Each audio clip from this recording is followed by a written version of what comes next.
Bulletproof coffee. I'll talk about my experience with it, what my thoughts are about it.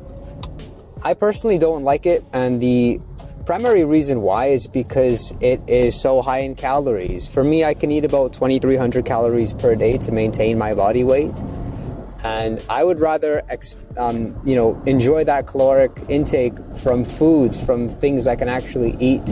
And if you take Bulletproof coffee, like, what is it? It's at least a few hundred calories. You're filling you're just essentially eating a lot of fat. Fat is very high calorie, right? 1 gram of fat is 9 calories, whereas a gram of carbohydrate or a gram of protein is 4 calories each.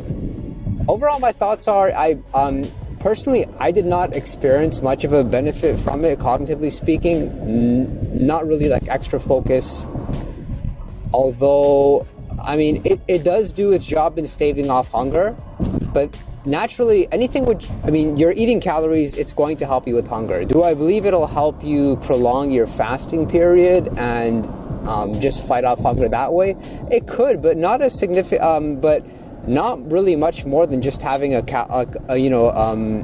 a calorie dense breakfast, right? Like a bowl of oatmeal. It shouldn't really be the same thing. So the reason why people advocate Bulletproof coffee is because you get the cognitive benefits, and as well you supposedly get the benefits of fasting even though you're consuming calories, which is what they say. They say that the benefits of fasting really do occur as a result of having no protein, or as little protein as possible, and as well just not having insulin spikes. So essentially you're having fats throughout your fasting period, and supposedly you can still yield all the benefits of fasting, like anti-aging, right?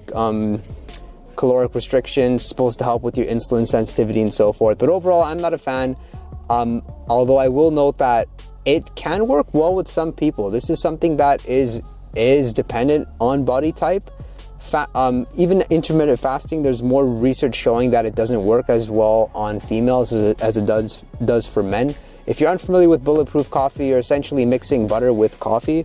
You can do it yourself, even just by getting a blender, putting like a large Starbucks coffee in, getting some grass-fed butter, and just blending it up. If you're somebody who's an ectomorph, somebody who can afford to take a lot of calories, sure, I would recommend that you give it a shot. Although most people don't stick to it long term, because it's one of those things, it's like snake oil, right? Oh, I do like a lot of the concepts that are taught or that are in the Bulletproof books, in the Bulletproof articles that you read about. The stuff that Dave Asprey talks about in terms of just when to time your carbohydrates, I really do agree with that. He goes low carb throughout the week, and then one day he does a carb refeed, just so you can sleep better, you can improve your serotonin levels, just things of that nature. Check it out, Bulletproof coffee. Me personally, I don't like it. I rate it 2 out of 10. That's just my experience. See you guys next time.